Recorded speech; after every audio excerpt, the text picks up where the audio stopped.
Pay close attention. The news you're about to see is fulfilling Bible prophecy.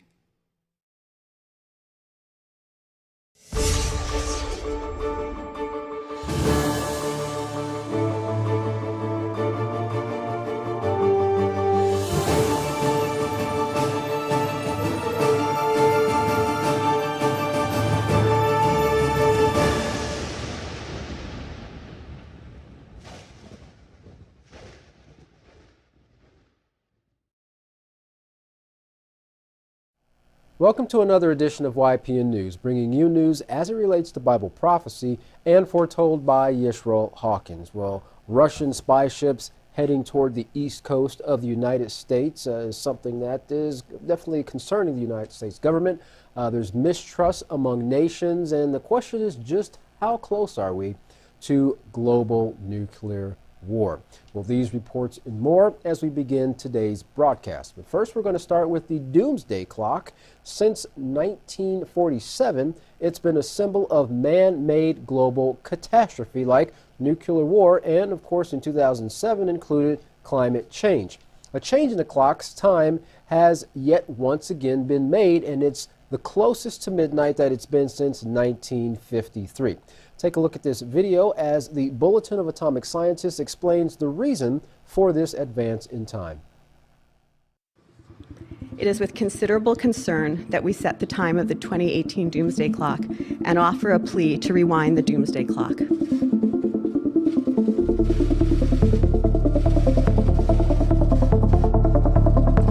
It is 2 minutes to midnight. This year's forward movement of the clock was the perilous nuclear situation. Climate change very much remains a serious and worsening threat. Indeed, it has helped bring us as close to midnight as we have ever been at any time during the nuclear age. Indeed, it has helped bring us as close to midnight as we have ever been at any time during the nuclear age.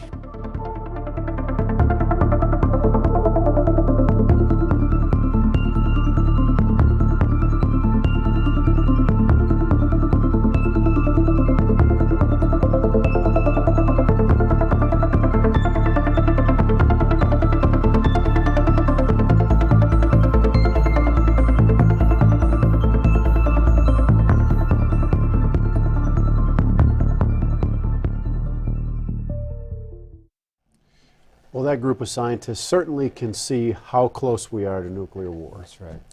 Well, the Israelis and the Palestinians have yet again been throwing verbal assaults at one another at a recent Security Council meeting.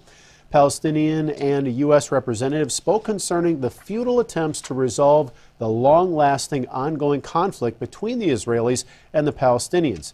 China is starting to take a more active role in ending the conflict. The representative from China said China will proceed from this basis and endeavor to play a more constructive role in promoting a solution to the question of Palestine. The Chinese proposal includes advancing the two-state solution based on the 1967 borders, with East Jerusalem as the capital of a Palestinian state. Last December, China held an Israeli-Palestinian peace symposium to ease tensions after President Trump said the U.S. recognized Jerusalem as the capital of Israel. The question many are wondering is, how much leverage does China actually have in putting pressure on the two countries to bring about a settlement of peace? Well, the U.S. currently provides financial aid to both Israel and the Palestinians, so the U.S. has a lot of leverage. Ahmed Fatih, managing editor of the American Television News, stated that China has sort of an even-handed relations with the Arabs and the Israelis, and there's not the historical involvement in the issue with regard to the Palestinian sufferings. So China can be an honest mediator in this issue, he concluded. A little bit less bias on their part. That's right. Well, Jeff, this Israeli-Palestinian conflict has been ongoing for the last 70 years, and despite many attempts to find a solution with many different countries involved and many different groups, it remains out of everyone's grasp so far. Well, the conflict between Russia and the Ukraine has been in the news off and on. Over 10,000 lives have been killed, and the Russian and American tempers have been on fire like no other time since the Cold War. Russia portrays the conflict as a civil war. Ukrainian soldiers say they have no doubt who the aggressors are, Russian terrorists, said one soldier. Another soldier said, "I believe there would be no conflict if the Russian soldiers did not enter the territory of Ukraine. Lethal anti-tank missiles were used during the initial invasion." Interesting. Well, Marie Vanovic is the U.S. ambassador to Ukraine. She said that Ukraine is looking westward, seeking closer ties with the European Union and NATO. Since 2013, when the pro-Russian President Viktor Yanukovych turned his back on a Western trade pact, well, that led to months-long pro-European protests. Well, after 3 months, the Ukrainian president fled to Russia, and the protesters felt that they had won their cause. The Ukrainian parliament passed a bill to start the reintegration of the Ukrainian East. This move angered Russia, and Russian Foreign Ministry said that it considers the legislations a declaration of war. The bill that was passed said that territory in the East is considered under Russian occupation and describes Russia as an aggressor state, and that two regions must be taken back even if by military force if they have to. Interesting. Well, Petro Poroshenko said that he welcomes the bill and it'll help return eastern Ukraine by diplomatic and political means.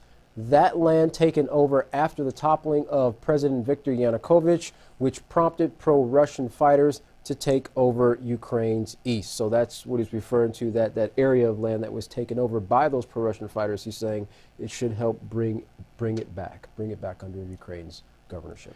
In northern Russia, a military drill that takes place every 4 years in cooperation with Belarus is underway. The operation's name Zaport 2017. Zaport means west. Even the Russian president was in attendance. Moscow says this exercise is geared as defense, not as an attack, and is not a prelude to an invasion in Europe. Now, with tensions building between Russia and NATO, some say that this feels like a new Cold War. The Baltic states are on edge with these military exercises, and some analysts worry that this is a way for Moscow to move military equipment into Belarus. Russia denies that. Russia says there's only about 13,000 troops involved in the exercises, but NATO disputes that, saying there's much more. So we still have a lot of tit-for-tat going on between the governmental bodies. And Russia really isn't the only country that has been taking part in these drills. It seems like everybody's doing it, so but yet they're kind of pointing a finger at Russia. The United States just held one with Japan not too many months ago, and North Korea was a little bit upset about that as well. That's right. Well, Moscow is also in the news for other reasons this week. Larry McGee picks up for us on other things military coming from Russia. Larry, what has the Russian military been working on? Red flags are going up in the U.S., and there is serious alarm following a Russian spy ship alleged to have recently made a departure from a port area in Trinidad and Tobago. The ship in question was last seen around the Dominican Republic, which is a cause for concern because, according to analysts, Russian intelligence gathering ships don't just come around for port call visits or flag waving. The same ship, the Viktor Leninov, is reported to have ventured into American waters before, passing sensitive naval installations on the East Coast, such as Cape Canaveral, which manages subterranean operations, Kings Bay, which houses nuclear ballistic missile submarines, and additional sites in New London and Norfolk. The foray is believed by analysts to be an attempt at essentially scavenging for whatever information and signals the ship might be able to gather at the start. But it is believed that the American military will undoubtedly respond, at which time the vessel would also aim to gather intelligence from the planes and so forth sent to surveil it as well. Commentators note that this move comes as President Putin has heightened his military activities around the world, including moves that were clearly provocative, such as the buzzing of U.S. warships and other maneuvers. The whole ordeal has observers nervous at the possibility of an accidental attack, but the belief is that Moscow is willing to risk the dangers in order to create a climate of fear that they believe will give them the diplomatic leverage. The suspicion is that the entire display is an effort to seek peace through force, and that Russia intends, by showing itself militarily strong, to send the global message for its enemies to steer clear of its turf. Turkey is now on Syrian turf with the goal of sabotaging American efforts to establish a border force there.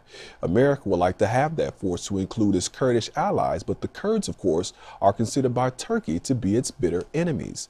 For that, Ankara has launched a military initiative that it has dubbed Operation Olive Branch and is seeking to bolster those efforts by hiring the mercenaries of the Free Syria Army. Turkey is reported to have already captured several villages so far, with the ultimate goal of ousting the Kurdish militants of the YPG. The anger of the Turkish government is thought to stem also from broken promises, in so much as President Trump reportedly made a commitment recently to end cooperation with the Kurds. In lending its perspective, the Russian Ministry of Defense released a statement saying that uncontrolled deliveries of modern weapons, including reportedly the deliveries of man-made portable air defense systems by the Pentagon to the pro-U.S. forces in northern Syria, have contributed to the rapid escalation of tensions in the region and resulted in special operations by Turkish troops. All of this followed an announcement by the Pentagon that the U.S. was poised to set up a force of 30,000 combatants as a border force in Syria. The statement immediately sparked controversy, which prompted Secretary Tillerson to launch into damage control, stating that the U.S.'s intentions had been misportrayed. Despite the secretary's efforts, however, President Erdogan came out swinging, warning the U.S. not to encroach on Turkey's borders, or the Turkish people will run out of patience. For YPN News, I'm Larry McGee. Time, Jeff. Back to you. Well, it's interesting how a turn of events can turn allies into enemies very quickly. Well, continuing on with Turkey and the United States, for several years, the United States and Turkey have been growing more and more distant, while the United States has long called Turkey its close NATO ally. They are now having a conflict over Turkey's border with northern Syria, where Kurdish forces have been helping the United States in the fight against ISIS. To say that the Turkish government is upset with the United States over Kurdish fighters being on their doorstep is a huge understatement. President Erdogan and his government are furious with the U.S., first for supplying arms to the YPG, or People's Protection Units, who have fought on their behalf in Syria. Last year, they helped the U.S. push ISIS out of its declared capital, Raqqa. Secondly, the U.S. military has built bases in the Kurdish territory. But the straw that broke the camel's back, or in this case Turkey's back, was when Washington announced they had plans to form a border force of 30,000 Kurdish fighters. Now, why is this a problem? Well, because Turkey believes the YPG is merely an expansion of the PKK, which they consider a terrorist group, and the PKK have been trying to separate from Turkey to create their own state. President Erdogan fears the weapons supplied by the U.S. will, in the end, be used against his own country. So last week, the Turkish president ordered tanks to head across the border into Syria and attack Afrin, a northern border town. Now, Ankara is not stopping there. However, they announced they will push further along the border of Manbij, which is very close to U.S. troops. The U.S. State Department described what is happening along the border in Syria as a shame. State Department spokesperson Heather Nauert told reporters people now have to flee the area that was considered pretty stable. Think about all that this country has been through, and now we're looking at another disruption in northwestern Syria because Turkey has taken his eye off the ball, which is ISIS, and is going after the PKK at this time. Now, the Turkish foreign minister insists because the United States has promised to stop supplying the YPG with weapons, but have not. He has been quoted as saying the U.S. has created a trust crisis. In a recent phone call between Presidents Trump and Erdogan, the two walked away with very different viewpoints. President Trump was concerned that increasing the violence in Afrin would jeopardize the two countries' shared goals for Syria. According to White House transcripts, during the call, Trump urged Turkey to de-escalate the situation by limiting its military actions and, above all, avoid civilian casualties. However, Turkish Foreign Minister Mevlut Çavuşoğlu said, quote, "The White House statement about the content of the phone call between Trump and Erdogan was probably drafted before the conversation took place because it did not reflect the truth." A political science professor from Marmara University in Istanbul explains Turkey's position. He said, "The most important problem between the United States and Turkey is that nobody trusts one another. This is the main problem for Turkey, especially Turkish people and Turkish government. Nobody trusts the other one." It's hard to bring about a peaceful solution or any type of resolution when there's mistrust between the two parties that are working to bring that about. That's right. Well, so no matter how many times Washington says Ankara is its ally, the reality is far from it. As the trust crisis grows stronger between the two nations, there is worry about where this is headed. Now, President Erdogan has warned the U.S. multiple times concerning its border with Syria, saying things like, quote, "America is in the process of creating a terrorist army on our border. America, do not encroach on our borders. Do not provoke us, or we will run out of patience." Well, while on one hand the State Department says they fully understand Turkey's concerns, they have done nothing to change their strategy in Syria concerning or continuing their friendship with the Kurds. Now, the Kurdish militia is not Turkey's only problem with the United States. When President Trump recognized Jerusalem as Israel's capital, Turkey's president questioned why he would back a country that has been occupying, torturing, and terrorizing the Palestinian people. Now, this did not hinder the U.S., who threatened to cut aid to any and all countries who oppose the Jerusalem decision. Now, Turkey is not the only Muslim country America is at odds with. President Donald Trump reminded everyone at this year's World Economic Forum that the United States views Iran as a nuclear threat and invited world leaders to join efforts to block what he called Iran's path to nuclear war. Of course, this comes as Trump's administration has been working hard to damage the nuclear deal that had been reached between Iran and the P5+1 group of countries in 2015. Trump insists Tehran is not in compliance with the accord, which is also known as the JCPOA, and he has vowed not to renew the sanctions waivers, which would reinstitute tough sanctions on Iran once again. However, the International Atomic Energy Agency, or the IAEA, is in charge of verifying Iran's compliance with the JCPOA, has found the country to be in continuously full compliance since the beginning of the agreement was reached. Well, under the accord, the Islamic Republic did accept some restrictions to its atomic activities in exchange for the removal of strict sanctions. Rex Tillerson recently announced U.S. troops would be staying in Syria and would do everything they can to reduce Iran's influence in the region. Now, Daniel McAdams, the executive director of the Ron Paul Peace Institute, said, ironically, it's the U.S. presence in the region that has emboldened Iran. McAdams continued it was the U.S. Idiotic role in trying to overthrow the Syrian government that opened the door for Iran to get involved in Syria. So all of our interventions in the Middle East only emboldened Iran. Yet we say our intent is to weaken Iran, he said. Well, in closing, the Secretary of Defense, Jay Mattis, was speaking about the U.S. National Defense Strategy last week and made this statement. He said, "Those who would threaten America's experiment in democracy, they must know if you challenge us, it will be your longest and your worst day."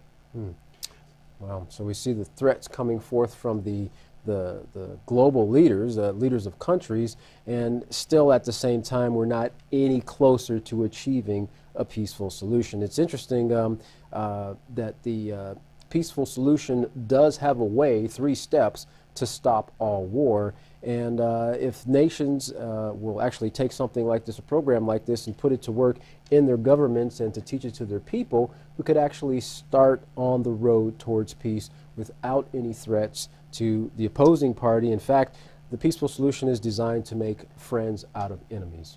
That's right. And that experiment that they say, the experiment in democracy, is what has caused an untold amount of suffering in those countries that the U.S. has gone into. And really, when we talk about the refugee crisis, that is the cause of all those people being outside of their country now, trying to find any way they can to survive, which is a terrible situation. Yeah, and interesting enough, as we brought forth in several reports many times, Yisrael Hawkins of the House of Yahweh has warned mankind, saying that in the scriptures it's actually warnings to mankind that if they would not follow certain rules or laws towards peace, then they would actually bring these wars, the sickness, the famines, the diseases upon themselves, and it will eventually end up in all-out nuclear war, which scientists are obviously seeing that moving the doomsday clock to 2 minutes to midnight, which is very close. Well, if you'd like to find out more about these stories and more and the solutions to these problems, you can contact the House of Yahweh today. And when you do, don't forget to request your free copy of the Prophetic Word magazine and monthly newsletter. Here's how. To contact the House of Yahweh, you can write them at the House of Yahweh, P.O. Box 2498, Abilene, Texas 79604. You can also call them at 1-800-613-9494, or visit them on any of their websites by going to Yahweh.com, YisraelHawkins.com, Yahweh'sBranch.com, and you can also visit our website by going to YPNnews.com. To email the House of Yahweh, you can write them at info@yahweh.com. And for all calls outside the United States, please dial the number on your screen. And of course, don't forget the study resources to assist you or aid you in studying your Holy Scriptures, the Yisrael Says and the Ask Yisrael program, online and absolutely free to you. You can find those programs by going to YisraelSays.com or AskYisrael.com. Well, don't go anywhere. Up next, a message from Yisrael Hawkins that you are surely not going to want to miss. From all of us here at YPN News, I'm Jeffrey Heimerman. And I'm Katan Alexander. Thanks for watching.